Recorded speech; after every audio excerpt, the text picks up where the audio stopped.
You're watching Phillies Postgame Live, presented by our friends at Cure Auto Insurance. Ricky Pitalico, I'm Michael Barkan. In a moment down to Atlanta, we check in with Ben Davis. 4-3 Atlanta over the Phillies. They've now won 2 straight over the Phils. The Phils are now 6-8 season against Atlanta. And unfortunately, they have lost 3 straight games after all. This after winning 5 in a row and 7 of their last 8 games. Ricky Bo, this is at the worst possible time that this could happen. The Phillies did have their opportunities. Yeah. Aaron Nola pitched his guts out, gave up 4 runs, but you got to get more runs than that. Well, I think a lot of people would point their finger at Aaron Nola, but no, that wasn't the case in this one. He gave up 2 runs in 2 separate innings, but then he really settled in. He gave the Phillies an opportunity to come back later on in the ball game.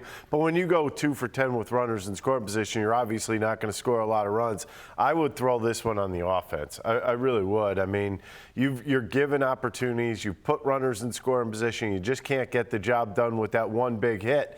And, I mean, you could go even as far as to say Acuna stole the show. Again. I mean, there's no doubt about it. Again. I mean, the Phillies, number one, he made a great play on Bryce Harper in right field on a line drive to right field. He's throwing seeds in from the outfield. He ends up with 4 RBIs in this game, a home run in this ball game. He was the difference. I mean, in reality, when you look at the game, who was the one guy that beat the Phillies? And I question his second time up, why they even pitched to him.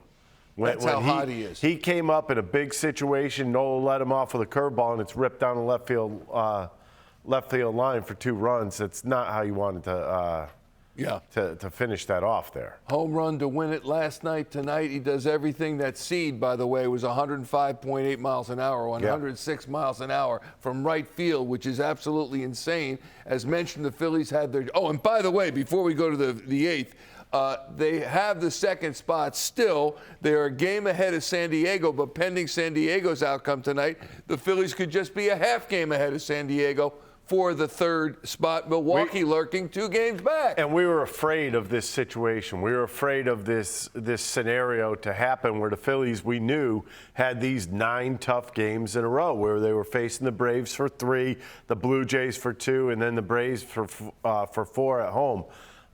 This could get a little dicey here in the next couple days if the Phillies don't wake up. Let's go down to Atlanta, check in with Ben Davis. Call tonight's game with Scott Franzke on NBC 10. Benny, what we want right now is some hope when they've lost 2 straight to the Braves, 3 straight overall, especially when they were picking on the doormats in the 5 to 10 games prior to that. We expected that they might be able to win 1, 2, 3 of these games even. It has not happened so far. No, it has not. And if they want to win tomorrow, and you got 1 against the Braves tomorrow, and then 2 against the Blue Jays, then 4 more next weekend.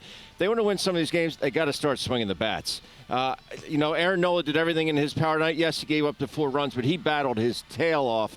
Gave them 7 strong innings against one of the most formidable lineups that are in the league. But they got to start swinging the bats. Some quick outs tonight. Some at bats that. They had a lot of pitches to hit.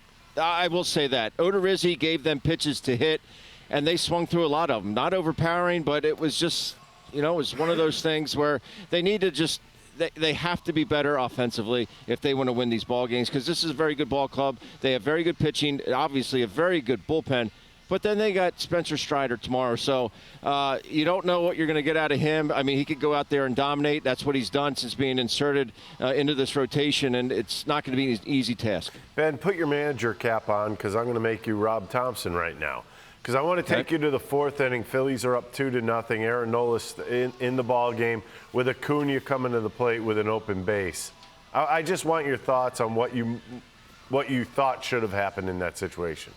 Yeah, I didn't have a problem with it. Obviously, hindsight's always going to be 20/20. You can always be that Monday morning quarterback. But the bottom line is you got Swanson after him, and that dude just gets the job done with runners in scoring position. So I think that played a major factor in them deciding to pitch to Ronald Acuna Jr. Maybe if the execution was a little bit better, it wasn't really wasn't the best pitch there by Aaron Nola. First pitch swinging was Acuna, and he accounted for all 4 runs in the game. So if you could really say he probably accounted for 7 runs in the ball game, because if that ball gets by him on that ball that Harper hit, it's a tie ball game. So he saved 3 runs there and obviously drove in 4 himself. So that kid can do absolutely everything. He is extremely talented. I haven't seen a throw like that from the outfield in quite a while. And, again, hindsight's 20/20, but you got Swanson after him. You got Austin Riley, who has had very, very good numbers against, Aaron Nola. So, it's right there. It's pick your poison.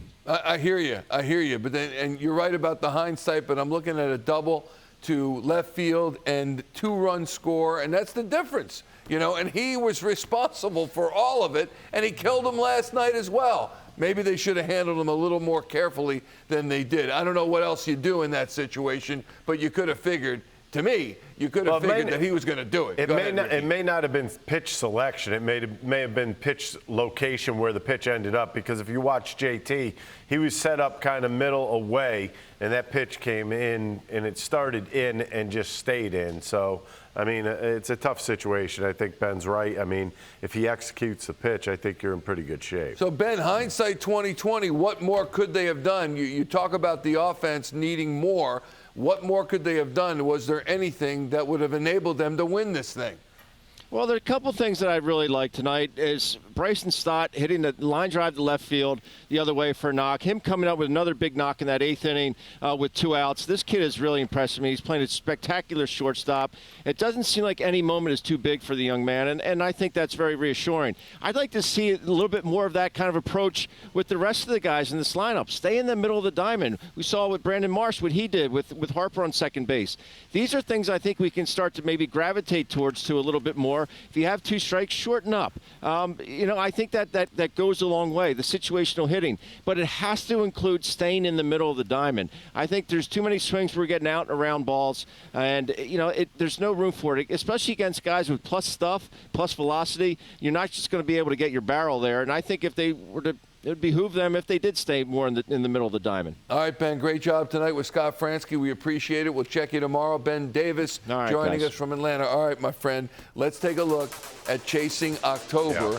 And as we give you these standings, understand that San Diego is 2-0 up at Arizona in the top of the 9th. So there are the Phillies with a game up. They could be just a half game up over the Padres by night's end. And the Brewers are 1 game back, Ricky Bo. Things have changed in a hurry right now. Phillies got to kick it back in gear.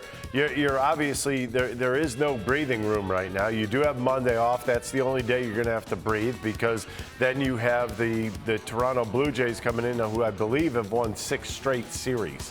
So that's not going to be an easy series. And then you got these same Atlanta Braves in Philadelphia, at least. I think that helps you out a little bit.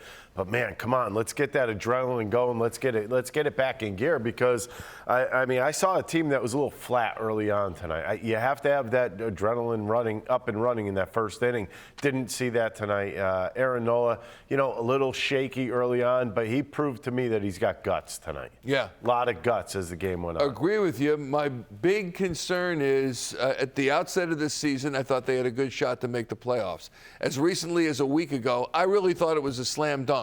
And now I'm not so sure, depending on how they play these games remaining against Toronto and the Braves here in particular. Yeah, what's happening now is that the Brewers are starting to win some games that you didn't think they would. You're talking about them against the Yankees right now, and they've taken 2 straight from them going into a Sunday afternoon with them, and now the Braves have taken 2 from the Phillies. You would have, you thought the Phillies would catch fire at some point against one of these good teams.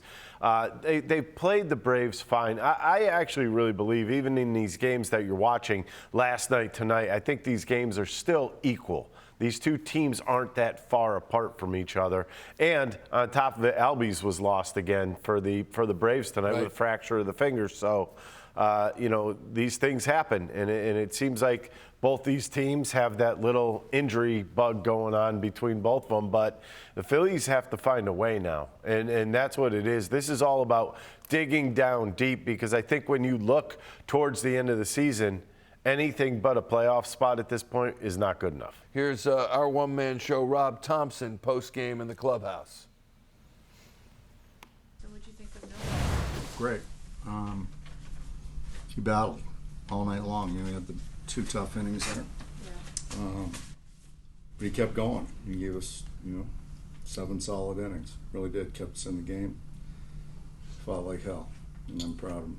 Do you think the box score was a little, his line was a little bit misleading, just because those 4 runs came off of the Acuna at bats? And Yeah, and the first, when he gave up the 2-run homer, he walked a 9-hole hitter in front of him to lead off the inning, and Yeah. that's really taboo. So then Acuna got him, but and then they gave up a couple base hits, infield hit, and then kind of a chopper up the middle by Riley and walked another guy, but he battled out of it. And I just thought he pitched well, and it was really encouraging to see him go through get into the 7th inning and get through it. Both of Acuna's big hits, were with first pitch. Yeah. Does that tell you anything? Yeah, he's sitting on pitches and attacking. You think he was sitting curveball in the double? Was it down? I would think so, but I don't know. You'd have to ask him, but he won't tell you the truth. Yeah. I mean, in Arizona the other night, he had trouble with the first pitch too against Yeah. a couple guys. Yeah. Nothing there in terms of tipping or anything. Yeah, I don't think so. I don't think he's tipping. I think they're just sitting on certain pitches. You've talked all year about sort of the resilient nature of this team and how you haven't let bad stretches prolong. Do you look at this as maybe the biggest test you've had, given where we are on the schedule, given the way the schedule goes the next week or so? Well, we got a tough schedule, but we got to battle through it. And I just love the fight of the ball club tonight. We got down 4-0, and we just kept grinding away. We had really good at bats late in the game. Guys at the bottom of the order had great at bats. Harper hit the ball hard 3 times tonight, so that was encouraging. So, I think, this is a resilient club, and I think they're going to come out tomorrow and just grind. You do any scoreboard watching? Because things were. From spring training on. So you saw what Milwaukee did Yeah. and what San Diego's doing? Yeah. I mean, concerning? I mean, No, we got to win ball games, and if we play like we played tonight, we're going to win a lot of ball games. After